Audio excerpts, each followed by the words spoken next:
سے۔ کچھ یہ حضرات تو ان کو تو تحقیق نہیں ہوتی، جن کی تحقیق ہوتی ہے وہ اس بات سے ڈرتے ہیں کہ اگر ہم اس مسئلے کو چھیڑیں تو پھر ہم پہ ٹپا لگے گا کہ شیعوں کا قرآن اور ہے، پھر ہم اس کو ثابت نہیں کر سکیں گے اپنی بات کو کہ نہیں ہمارا قرآن یہی ہے، لیکن یہ موجودہ قرآن پہ بہت ظلم ہوا ہے، تو اس بات کو ثابت نہیں کر سکیں گے۔ صرف ایک کلپ مخالفین کو جیسے آج کے زمانے میں کہتے ہیں ساؤنڈ بائٹس، چھوٹا سا ان کو ساؤنڈ بائٹس مل جائے گا، ان کو حجج مل جائیں گے، اس پہ فتنے کھڑے ہوں گے، تو اس لیے خاموش ہیں بہت سارے۔ بسم اللہ الرحمن الرحیم۔ تحریف قرآن کے حوالے سے میں آپ کے سامنے آج شیعہ علماء کا موقف کیا ہے آپ کے سامنے رکھوں گا۔ پہلے میں ایک بات عرض کر دوں، ہم انصاف کے ساتھ بات کریں گے کہ شیعہ کی اکثریت آج بھی قرآن پاک کی تحریف کے قائل نہیں ہے۔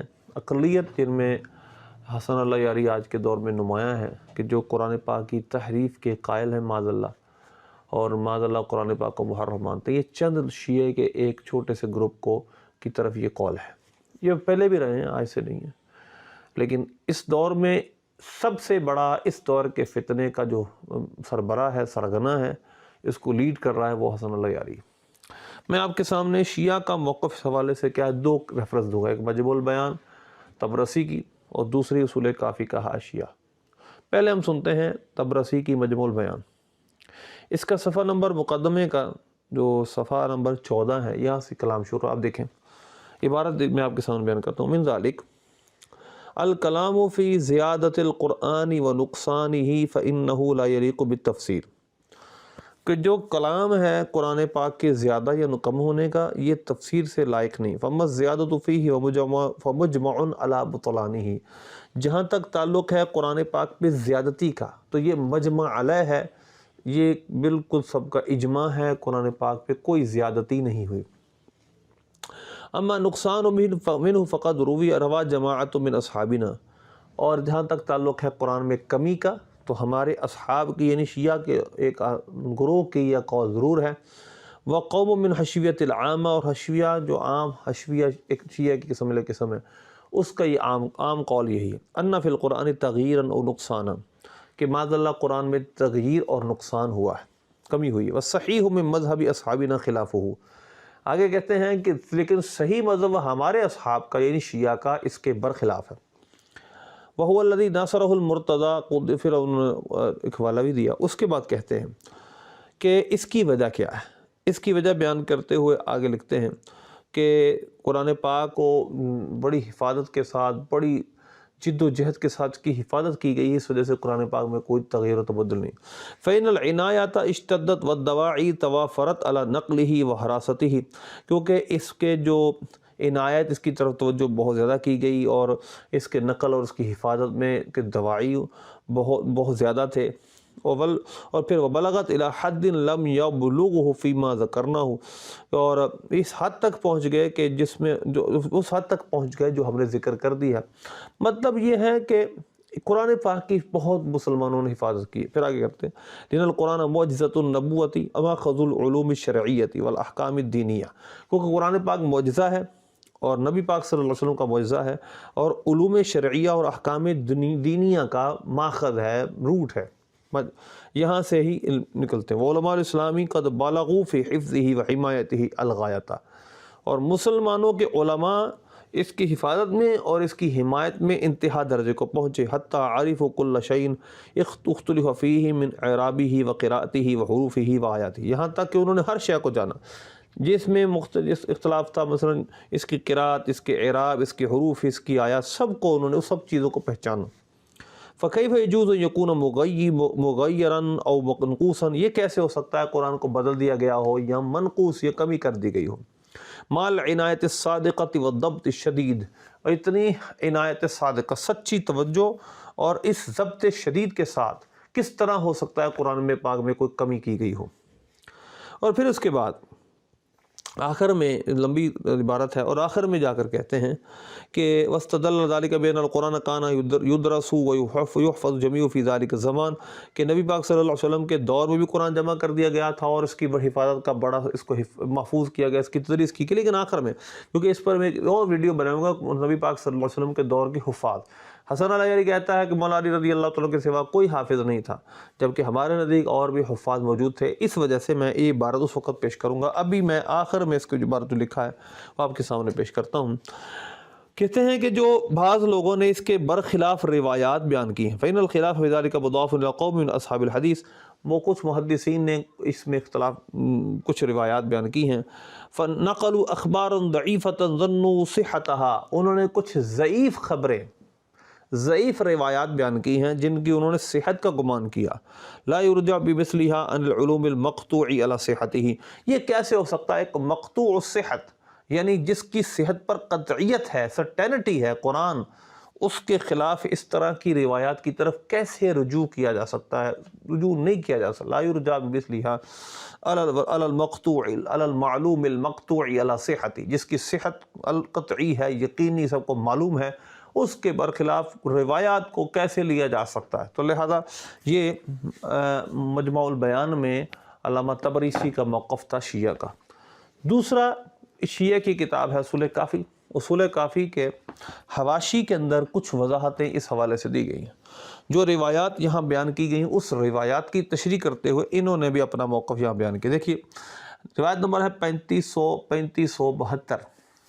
حضرت امام جعفر صادق رضی اللہ تعالیٰ عنہ کے پاس کسی نے ایک مصحف دیکھا، اس مصحف کے اندر کچھ ایسی چیزیں تھیں کہ جو اور مصحفوں میں نہیں تھی۔ قرأت فیہ لم یکن الذین کفروا وجدت فیہا اسم 70 رجلا من قریش باسمائهم واسماء آبائهم قال ابعث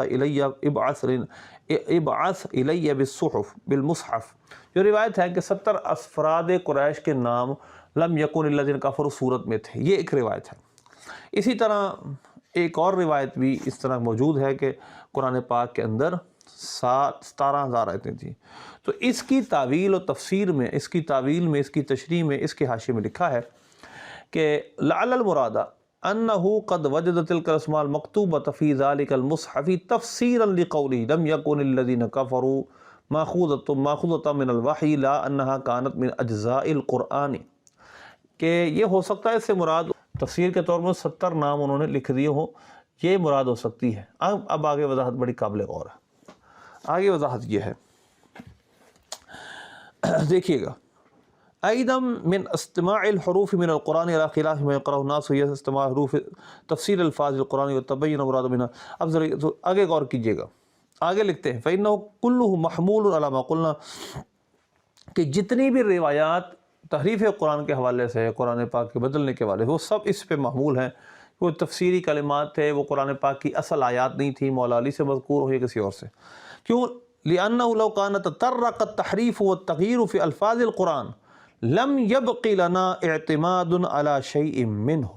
یہ ہے بہت اہم بات کہ اگر تطرق التحریف والتغییر، اگر یہ تحریف اور تغییر کا رستہ قرآن پاک میں کھول دیا جائے تو ہمارے پاس پھر کیا کچھ نہیں بچے گا۔ کسی چیز پہ اعتماد کریں گے ہم کس چیز پہ اعتماد کریں گے؟ اگر قرآن کو ہی محرف مان لیا تو ہم کس چیز پر اعتماد کریں گے پھر؟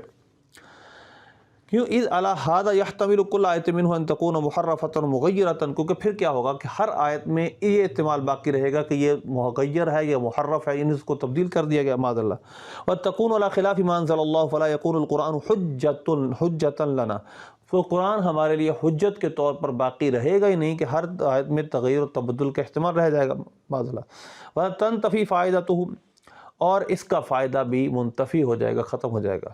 اور فائدۃ الامر باتباعہ والوصیۃ بہ ورد الاخبار المتعارضۃ علیہ الی ذلک، اور اسی طرح ان کا وصیت کا عقیدہ بھی اسی سے وہ کہتے ثابت ہوتا ہے، اسی طرح اتباع کا عقیدہ، اسی طرح جو اخبار متعارضہ ہیں، یعنی جو ائمہ اہل بیت سے وہ خبریں جو قرآن و سنت کے منافی ہیں ان کو قرآن و سنت پیش کیا جاتا ہے تاکہ ہم قرآن و سنت پر عمل کریں، تو اس پر وہ کیسے پیش کریں گے؟ پھر کہتے ہیں اذن قال اللہ عز وجل انہ لکتاب عزیز لا یأتیہ الباطل من بین یدیہ ولا من خلفہ تنزیل من حکیم حمید۔ انہوں نے پھر قرآن پاک کی آیت سے ایک استدلال کیا ہے کہ اس کے سامنے، اس کے دائیں بائیں باطل نہیں آتا، یہ نازل شدہ ہے حکیم و حمید کی طرف سے، حکمت والے محمود جس کی تعریف کی گئی اس کی طرف سے۔ فکیف تطرق الیہ تحریف والنقصان والتغییر، کس طرح اس کی طرف تغییر و تحریف اور نقصان رستہ پا سکتا ہے۔ اب اگلی بات حسن اللیاری پر ایک اور قیامت اٹھنے لگی۔ اِنَّا نَحْنُ نَزَّلْنَا الذِّکْرَ کے بارے میں یہ کہتا ہے کہ یہ تو اس کی تفسیر میں تو اور کلمات بھی ہیں، معاذ اللہ یہ کہتا ہے قرآن کے بارے میں، حالانکہ یہاں پر وَإِذًا قَالَ اللَّهُ عَزَّ وَجَلَّ إِنَّا نَحْنُ نَزَّلْنَا الذِّکْرَ وَإِنَّا لَهُ لَحَافِظُونَ کہ ہم نے یہ ذکر نازل کیا اور ہم ہی اس کی حفاظت کرنے والے ہیں۔ ابھی بات ختم نہیں ہوئی، یہ آپ کو میں حوالہ تان دکھا دوں، اس کے بعد اگلی عبارت پڑھتے ہیں۔ دیکھیں جی، حسن اللیاری اور اس جیسے لوگ، انہی کے مذہب کے لوگ یہ بات کہہ رہے ہیں قرآن پاک کے بارے میں کہ جو آپ روایات بیان کر رہے ہیں یہ سب غلط ہیں، یہ کسی طرح بھی تعویل کریں گے نہیں تو پھر رد کر دیں گے، قرآن کو ہی ہم مانیں گے، قرآن پاک کو حتمی مانیں گے، مکمل مانیں گے۔ سنیے گا آگے، فقد استفاد عن نبی صلی اللہ علیہ وسلم والائمۃ علیہم السلام حدیث، ایک حدیث مروی ہے نبی پاک صلی اللہ علیہ وسلم سے، ائمہ اہل بیت سے، وہ کیا ہے؟ عرض الخبری مروی عنہم علیہ السلام علی کتاب اللہ، کہ ہر وہ خبر جو ان سے مروی ہو اس کو کتاب اللہ پہ پیش کیا جائے، لیعلم صحتہ بموافقتہ لہ وفسادہ، لیعلم صحتہ ویعلم فسادہ بمخالفتہ، کہ تاکہ اس کا فساد اور صحت معلوم کیا جا سکتے۔ میں ابھی پیش کرتا ہوں رسول کافی سے وہ روایات بھی جس میں قرآن پاک پر ان سے منقول روایتوں کو پیش کرنے کا ذکر ہے۔ کہتے ہیں وَإِذَا كَانَ الْقُرْآنُ الَّذِي بِأَيْدِينَا مُحَرَّفًا مُغَيِّرًا فَمَا فَائِدَةُ الْأَرْضِ، کہ جب ہمارے پاس معاذ اللہ جو قرآن ہے اگر یہ محرف ہوگا اور اس میں تب مغیر ہوگا تو پھر ان اخبار کو جو ائمہ اہل بیت سے مذکور ہیں اور یہاں تعلیمات میں شامل ہیں کہ وہ خبریں ہم قرآن پہ پیش کریں، تو پھر یہ فائدہ کیا ہوگا؟ قرآن پاک میں تو معاذ اللہ پہلے کہہ چکے ہیں تبدیلی ہوئی ہے، تو معاذ اللہ پھر کیا پتا کہ قرآن پاک کی آیت کس طرح تھی پہلے، معاذ اللہ۔ فما فائد الارض ما ان الخبر تحریف مخالف لکتاب اللہ مکذب لہ، تو لہذا حالانکہ یہ جو تحریف کی خبریں ہیں، جتنی بھی اخبار ہیں جو روایت بیان کی جاتی ہیں معاذ اللہ قرآن پاک کے بدلنے پر، وہ کتاب اللہ کے مخالف ہیں اور قرآن پاک کی تکذیب کرتی ہے، فیجب ردہ، قرآن ان کی تکذیب کرتا ہے، اس کو رد واجب ہے، والحکم بفسادہ او تعویلہ، تو حکم لگایا جائے گا اس کے فساد کا یا اس کی تعویل کا، اور جو تعویل ممکن ہو سکے پر۔ تو لہذا اس لیے شیعہ کی کتابوں سے جو شیعہ کے علماء کا موقف اکثریت کا ہے وہ بھی تحریف قرآن کا نہیں ہے، وہ ان روایاتوں کو یا تو مانتے نہیں ہیں یا مانتے ہیں تو ضعیف مانتے ہیں، جس طرح میں نے مجموع البیان، یا پھر وہ اس کے اندر تعویل کرتے ہیں۔ اب سنیں، کتاب فضل العلم ہے اور اس کے اندر روایات مذکور ہیں جن میں صراحتاً ائمہ اہل بیت نے فرمایا ہے ہم سے جب کوئی خبر سنو تو اس کو کتاب اللہ پہ پیش کرو۔ مثلا روایت نمبر 201 ہے، کہتے ہیں امام جعفر صادق رضی اللہ تعالیٰ نبی پاک صلی اللہ علیہ وسلم کے قول پہ طور پر حدیث بیان کی، ان علی کل حق حقیقتاً وعلی کل ثواب نوراً فما وافق کتاب اللہ فخذو، جو چیز کتاب اللہ کے موافق پاؤ فخذو اس کو لے لو، وما خالف کتاب اللہ فدعوہ، اور جو کتاب اللہ کے مخالف پاؤ اس کو رد کر دو۔ تو جو اصول یہ ہے کہ عرض کتاب ہر چیز کو ہم پیش کریں کتاب اللہ کو پیش کریں گے، کتاب اللہ ہی محرف ہے تو پھر کیا فائدہ رہ جائے گا؟ کس طرح ہم روایتوں کو جج کریں گے؟ کیونکہ اگر ہم قرآن پاک کی آیتوں کو پیش کریں گے تو پتہ نہیں، جس طرح آپ شیعہ استدلال کرتے ہیں بہت ساری آیات سے، تو وہ آیت پتہ نہیں بدل گئی ہوں، پتہ نہیں اصل میں کس طرح معاذ اللہ نازل ہوئی، تو یہ تو استغفر اللہ ہر جگہ پھر احتمال باقی رہ جائے گا۔ اسی طرح آگے روایت ہے کہ حدیث پاک نبی پاک صلی اللہ علیہ وسلم سے ہو گئی، اب ائمہ اہل بیت امام جعفر صادق رضی اللہ تعالیٰ سے روایت کرتے ہیں کہ ان سے کچھ ایسی حدیثیں مروی ہوتی ہیں، انہ حضر ابن ابی یعفور فی ھذا المجلس، اس مجلس میں جو یہ سوال ہوا اس میں ابن ابی یعفور حاضر ہوا، اور سالت ابا عبداللہ، اور حضرت امام جعفر صادق رضی اللہ تعالیٰ سے حدیث پاک جو حدیث سے اختلاف ہے، یعنی حدیث پاک میں اختلاف ہو جاتا ہے، دو حدیثیں مختلف موضوع کیا جاتی ہیں، تو اس کے بارے میں سوال کیا ہم کس پر اعتماد کریں؟ انہوں نے کہا اذا ورد علیکم حدیث فوجدتم له شاہدا من کتاب اللہ او من قول رسول اللہ صلی اللہ علیہ وسلم، کہ جب بھی تم کوئی کتاب میں ہماری روایت پاؤ اور وہ روایت اگر نبی پاک صلی اللہ علیہ وسلم کے فرمان اور کتاب اللہ کے موافق ہو تو پھر کیا کرو؟ اگر کتاب اللہ کے موافق ہو اور رسول پاک صلی اللہ علیہ وسلم کے قول کے موافق ہو تو ٹھیک ہے، وَإِلَّا فَالَّذِي جَاءَكُمْ بِهِ أَوْلَى بِهِ، وگرنہ پھر قرآن پاک پر اور حدیث متواترہ پہ عمل ہوگا، خبر مشہورہ پہ عمل ہوگا۔ پھر اس طرح سے روایت بھی 203 نمبر روایت یہ ہے کہ راوی کہتے ہیں میں نے امام جعفر صادق رضی اللہ تعالیٰ سے سنا کہ یقول کل شیء مردود الی کتاب الی الکتاب والسنۃ وکل حدیث لا یوافق کتاب اللہ فهو زخرف، کہ ہر روایت کتاب اللہ پہ پیش کی جائے گی، اور جو روایت کتاب اللہ کے موافق نہیں ہے وہ زخرف ہے، فیبریکیٹڈ ہے، بناوٹی ہے، وہ من گھڑت بات ہے۔ ٹھیک ہے جی۔ اسی طرح اگلی روایت 204 نمبر ہے، ما لم یوافق من الحدیث قرآن فہو زخرف، جو حدیث قرآن کے موافق نہ ہو وہ زخرف ہے۔ اسی طرح آگے دیکھیں، اگلی روایت دیکھیں کہ حضرت امام جعفر صادق رضی اللہ عنہ راوی روایت کرتے ہیں، قال خطب النبی صلی اللہ علیہ وسلم بمنى فقال ایھا الناس ما جاءکم عنی یوافق کتاب اللہ فانا قلتہ، کہ جو تمہارے پاس کوئی چیز میری طرف سے آئے اگر کتاب اللہ کے موافق ہے تو میں نے کہی، وما جاءکم یخالف کتاب اللہ فلم اقلہ، اور جو کتاب اللہ کے مخالف آئے گی وہ میں نے نہیں کہی۔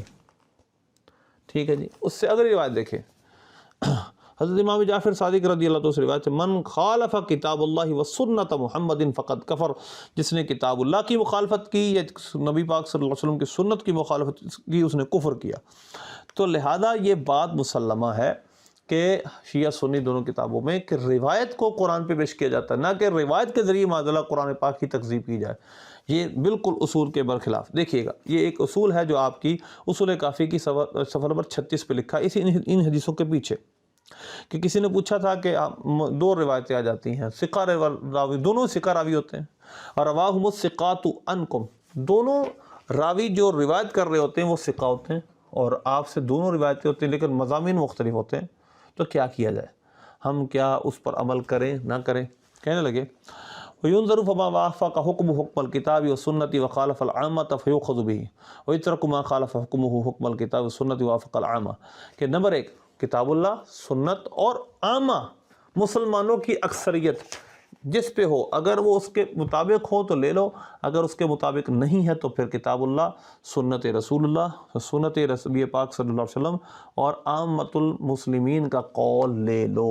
یہ آپ کی کتاب ہے اصول کافی، اس کے اندر روایات ہیں، ان روایتوں میں یہ بات۔ لہذا اگر ہم معاذ اللہ قرآن پاک کو معرف مان لیں گے تو بتائیں وہ کیا شے ہمارے پاس رہ جائے گی جس پر ہم ائمہ اہل بیت کے اور حدیث پاک کو پیش کریں گے؟ تو لہذا تغییر قرآن کا قول کرنا معاذ اللہ ثم معاذ اللہ، اس میں دین کا ہی معاذ اللہ سب کچھ ختم کرنا ہے۔ پھر حسن اللہ جن آیتوں کو پڑھتا ہے پتہ نہیں کس طرح نازل ہوئی تھی، استغفر اللہ، پھر تو ہر جگہ ہی شک ہو جائے گا۔ تو لہذا محرف قرآن، تحریف قرآن کا عقیدہ ہمارے نزدیک کفر ہے، جو یہ عقیدہ رکھے وہ کافر ہے۔ اللہ ہم سب کو محفوظ رکھے۔